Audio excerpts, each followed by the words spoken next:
piling mo ako'y mananahan,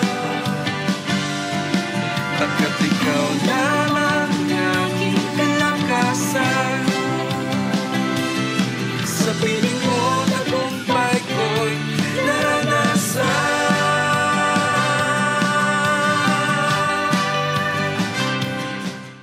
Tunay nga pong napakasiglang salubungin ng araw na po na tayo ay nakatanggap ng pagpapala mula sa ating Panginoon.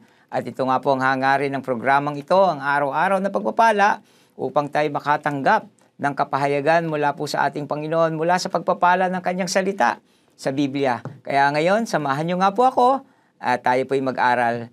At bago ito, tayo po muna'y manalangin. Dakilang Ama, sa pangalan ng Panginoong Hesus at sa kapangyarihan ng Banal na Espiritong sumasa amin. Salamat po Diyos sa araw na ito na muli kaming makakapakinig ng ilang talata mula sa iyong salita, at dalangin nga po namin na Lord, bigyan mo po kami ng kaunawaan. Bigyan mo po kami ng personal encounter, Lord, sa word na ibibigay niyo po sa amin. Sa gayon, kami nga po ay tunay na magkaroon ng pagbabago, Panginoon, ng aming kaisipan patungo sa naisin mo, O God, na kami lumakad sa kalooban mo na magiging daan ng pagpapala sa amin. Salamat po, Ama. Ito po ang aming dalangin sa pangalan ng Panginoong Hesus. Amen. Amen. So, kumusta po mga minamahal na tagapakinig? Kumusta po ang ating buhay sa paglilingkod sa ating Panginoon? Alam niyo po, talaga namang alam ko ng bawat isa sa atin, lalo na nung una po tayong nakakilala sa Panginoon. Naalala ko nun talagang grabe ang sigla ko po, na maglingkod sa ating Panginoon. Alam niyo po, noong mga unang panahon na iyon, ilang salita pa lang yung naririnig ko, pero talagang humahayo po ako, i-sineshare ko sa mga tao ang kabutihan ng ating Panginoon. At kahit na hindi pa ako nakaka-attend ng mga seminar, ng mga pagtuturo, na kung paanong ibabahagi ito, pero alam niyo po, nandun na yung pag-aapoy. At alam ko pong bawat Kristiyano na nakakilala ng totoong kanyang nakakilala at nagkaroon ng tunay na kaligtasan mula sa ating Panginoon, ay talagang nandun po yung pag-aapoy, yung pag-ibig ng Diyos na gusto nating ibahagi po sa mga tao. Kaya lang, minsan nga po, pag may dumarating na panahon sa ating buhay, ewan ko po kung naranasan nyo na rin, yung tinatawag na tayo po ay nanlalamig, o nanlalamlam. Dumarating din yung mga pagkakataon na para bang tinatabangan din tayo. O sabihin na natin sa ibang salita, parang tinatamad na rin. Pero alam niyo po, bilang mga lingkod ng Panginoon, natural po na minsan dumadaan tayo sa mga ganong sitwasyon. Dahil tapat naman talaga ang Panginoon na kung dumarating tayo sa ganong kalagayan, ay nariyan siya upang tayo'y sakluluhan at patuloy na pagningasin tayo at ibalik tayo sa ating masiglang paglilingkod. At maalala nga po natin sa aklat po ng pahayag ng ating Panginoong Hesukristo ang ating unang pag-ibig. Kaya naman po nais ng Diyos, nais ng Panginoon na hindi lamang tularan natin siya, kundi pinangako niya sa atin na sasamahan niya tayo sa biyaya ng Banal na Espiritu. Kaya ngayong araw na ito, nais ko pong basahin ang isang talata mula sa aklat ng Hebreo. Sabi po dito sa Hebrews chapter 12, verse 28 to 29. Kaya't magpasalamat kayo sa Diyos sapagkat tumanggap tayo ng isang kahariang hindi nayayanig. Sambahin natin ang Diyos sa paraang kalugod-lugod, at sa Kanya sa paraang may paggalang at pagkatakot. Sapagkat tunay nga ang ating Diyos ay parang apoy na nakatutupok. Yan po ang isang katangian na pinakita ng salita ng Diyos sa atin. Ng Diyos ay parang apoy na nakatutupok. So alam naman po natin, ang apoy ay mayroong isang karakter na ginagawa ito. At anuman ang dumikit dito ay tiyak na matutupok. At ito hindi nagbabago, ito ay laging nagbibigay ng init sa sinumang nanlalamig. Kaya naman ang nais ng Panginoon daw ay magkaroon tayo ng ganitong uri ng pagmamahal at paglilingkod sa Kanya. At bilang mga mananampalataya, tayo po ay mga klaseng Kristiyanong nag-aapoy sa paglilingkod. sa ating Panginoon. Okay? So, minsan kasi pwede pong mangyari, no? Na magkaroon tayo ng lack of zeal na tinatawag. Parang wala nang gana, parang pinanghihinaan, natatangay tayo ng ating emosyon. No? Dahil sabi nga po, ang puso ng tao, sabi sa aklat ng Jeremias, ay sadyang mapanlinlang. Po, kaya nais ng Panginoon na ma-overcome po natin ito at maranasan natin ang kagalakan talaga sa paglilingkod sa ating Panginoon.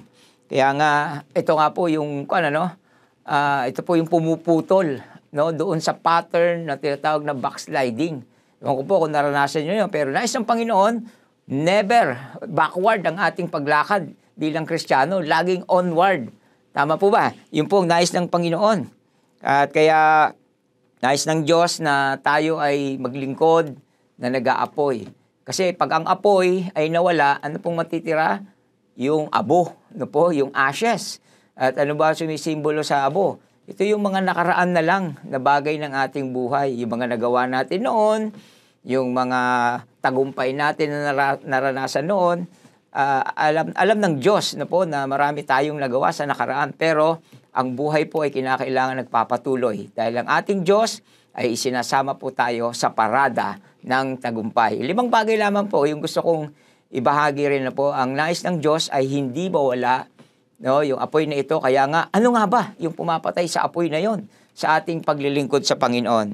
Unang-una, makikita po natin si Apostol Pedro sa Matthew chapter 2 verse 33 na po to 34, sabi niya, kahit na po kayo iwan ng lahat, hindi ko kayo iiwan. Nakita po natin na po, si Apostol Pedro talagang ganun na lang yung kanyang devotion at dedication sa ating Panginoon. Pero ano pong nangyari sa bandang huli? Di ba? Na ipagkaila niya ang ating Panginoong Hesukristo. Alam po, kaya yun nga po yung isang natutunan ko na kinakailangan maunawaan natin, nararanasan natin kung gaano tayo kamahal ng Panginoon ng masigit sa kung paano natin siya minamahal. Alam niyo po, ang sarap maglingkod at hindi titigil ang apoy sa paglilingkod kung damang-dama mo ang pag-ibig ng Diyos. Kaya sabi ng Panginoon, lumapit kayo sa akin at ako'y lalapit sa inyo. So yun po yung unang nakita ko. Pangalawa, ano nangyari kay Pedro bago ipako ang ating Panginoon Jesucristo? Inutusan niya sila Apostol Pedro at kanyang makasama, manalangin kayo, magbantay kayo at manalangin. Ano po ang nangyari? Nung pag-alis ng Panginoon Jesucristo upang makipagsarilinan sa Ama sa panalangin, ang pagbalik niya, ang kanyang mga alagad ay natutulog. Isang bagay din, pangalawa, na tumutupok sa apoy ng ating paglilingkod kapag tinutulugan na natin o nawawalan na tayo ng gana sa pananalangin. Kaya mga minamahal, sana po, nandun po yung ating devotion talaga sa ating pananalangin. Binibigay natin lahat sa Panginoon, ang lahat ng gusto nating hilingin, at dito rin tayo naghihintay ng kasagutan kung anong mga susunod po nating hakbang sa Kanya. Pangalawa po, huwag po nating tulugan ang ating panalangin. Pangatlo, nakita po natin, nung hinatulan ng ating Panginoong Hesukristo, ano nangyari? Si Pedro po, dumistansya. Si Jesus ay nandun sa Sanhedrin ng ating Panginoon. At si Apostol Pedro, ano nangyari? Nangyari po na siya po ay nandun sa patio kasama ng mga bantay. Sama ng mga bantay at siya po ay tinanong nila, kilala mo ba yun? Nako, sabi niya, hindi. 3 beses niya pong pinagkaila. Pangatlo po, na dapat po nating iwasan, no? Para hindi mawala yung apoy ng ating pananalangin, yung dumidistansya tayo kung anong nais ipagawa ng Panginoon sa atin. Yung dumidistansya tayo kung may pagkakataon na hinihiling ng Diyos ng ating Panginoon na tayo po ay maglingkod sa Kanya. Okay, meron pa po, karagdagan pang-4. Minsan, ano nangyari kay Pedro po? Habang si Jesus ay nandun po sa loob ng Sanhedrin, nandun na po siya kasama ng mga tao sa labas, nagpapaapoy, nagpapainit sa apoy. At ito po makikita po natin, yung spiritual sense nito, hindi na siya sa apoy ng paglilingkod, nakikiapoy. Doon na po sa apoy ng mga nasa sanlibutan. Yun po ang isang maaaring nangyayari sa atin, kaya tayo nalalamig. Sumasama pa tayo sa mga bagay na hindi na dapat nating samahan. Yun po ang iwasan din po natin. At panglima, panghuli na po, okay? Minsan, anong nangyari kay Pedro? Nung napakong ating Panginoon Jesucristo, bumalik na siya sa dati niyang buhay bilang mangingisda. Mabuti na lang. At nung nabuhay ang ating Panginoon, siya po ay muling tinawag ng Panginoon at siya naman ay nagbalik loob at sinabi niya, "Yes, Lord, ako'y magpapatuloy na bahagi ka." No wonder, nakita po natin sa Apostol Pedro, nung siya'y namatay, hindi nga niya ninais na maging katulad ng ating Panginoon. Nung siya'y ipinako ng patiwarik at hindi katulad ng ating Panginoong Jesucristo. Gayon na lamang ang kanyang pagpapakumbaba.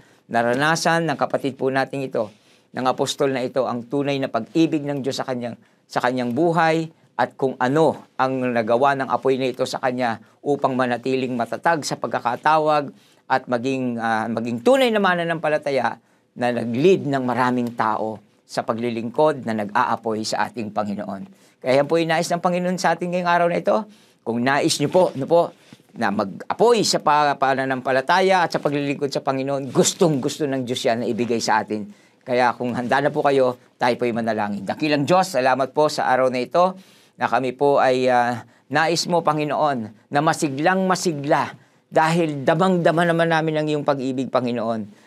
Kung kaya naman kami po ay tutugon sa paraan ng isang mainit na paglilingkod sa iyo, Panginoon. Lord, kasihan mo po kami nawa, banal na Espiritu. Hindi po namin magagawa ito kung di ka namin kasama. Kaya Lord, pagpalain niyo po ang bawat isa at alam po namin habang kami sumusunod, ang pagpapala mo na may lubos-lubos. Lord, ang katugunan sa mga panalangin ng bawat kapatirang narito ngayon, Lord, ay naasan po namin, Panginoon, na ito'y sinagot mo na ng yes and amen. Salamat po. Pinupuri ka namin, Lord, sa magpatagumpay na araw na ito.